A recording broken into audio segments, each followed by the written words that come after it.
Mutton কষা খেতে খেতে বোর হয়ে গেছেন?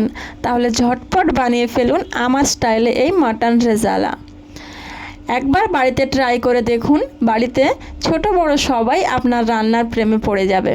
তাহলে চলুন দেখে নিই এই মাটন রেজালা আমি কিভাবে বানাই। প্রথমে 1 কেজি পরিমাণ মাটন আমি ধুয়ে পানি ঝরিয়ে রেখে দিয়েছি।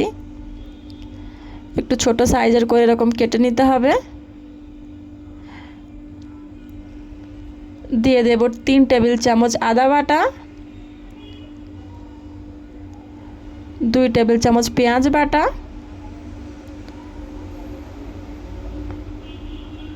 দিয়ে দেব স্বাদ মতো লবণ,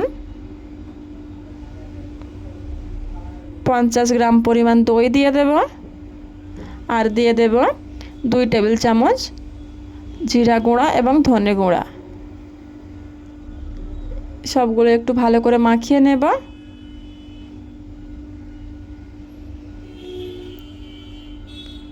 আবারও আমি লঙ্কা গুঁড়া 1.5 চামচ আর হলুদ গুঁড়া 1 চামচ দিয়ে দিলাম, আর একটু সরিষার তেল দিয়ে দিতে হবে উপর থেকে। তাহলে ম্যারিনেশনটা একটু ভালোভাবে হবে। ভালোভাবে আমি এগুলো ম্যারিনেট করে নিচ্ছি। ম্যারিনেশন করা হয়ে গেছে। এবারে ঢাকা দিয়ে আমি আধা ঘন্টার জন্য রেখে দেব। আধা ঘন্টা পরে ফিরে এসেছি। কড়াইতে তেল দিয়ে দিলাম কয়েকটি গরম মশলা, আর দিয়ে দিলাম কয়েকটি তেজপাতা ফোড়ন। একটা বড় সাইজের পেঁয়াজ কুচিয়ে রেখেছিলাম দিয়ে দিলাম।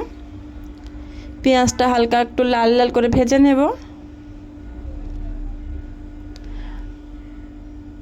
দিয়ে দেব ম্যারিনেশন করা মাংস।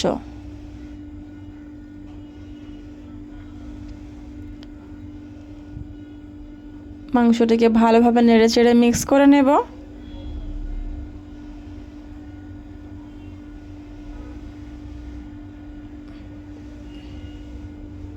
মাংসটা আমার মিক্স করা হয়ে গেছে। ততক্ষণে আমি মিক্সিতে 2 টেবিল চামচ পোস্ত বাটা আর কয়েকটি কাজু আমি এখানে হালকা পানি দিয়ে পেস্ট করে নেব।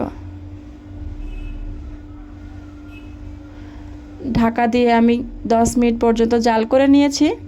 আবারও ঢাকা খুলে আমি দেখে নেব কীরকম পজিশানে আছে। দেখুন আমার মাংস থেকে অনেকটা পানি ছেড়েছে।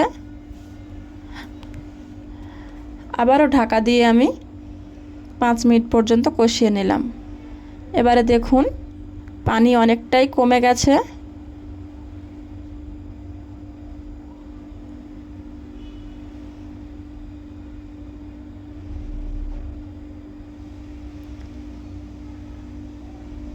পানিটা আমার শুকিয়ে এসছে।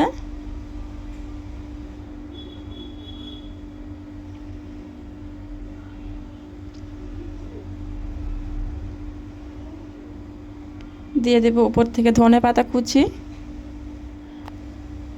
পোস্ত আর কাজু বাটা দিয়ে দিলাম। পোস্ত আর কাজু বাটাটা তরকারির মধ্যে ভালো করে নেড়েচেড়ে মিক্স করে নেব।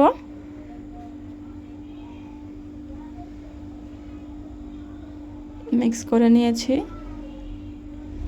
উপর থেকে দিয়ে দিলাম 2 টেবিল চামচ ঘি। আবারও একটু মিক্স করে নেব। আর গ্যাস একটু মিডিয়াম আঁচে রাখতে হবে এই পর্যায়ে।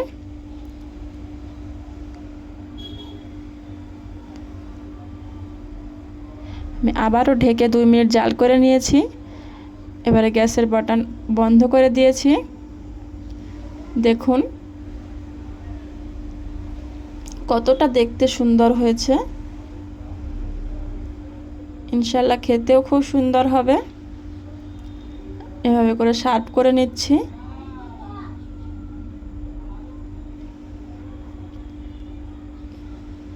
দেখুন কত সুন্দর দেখতে হয়েছে।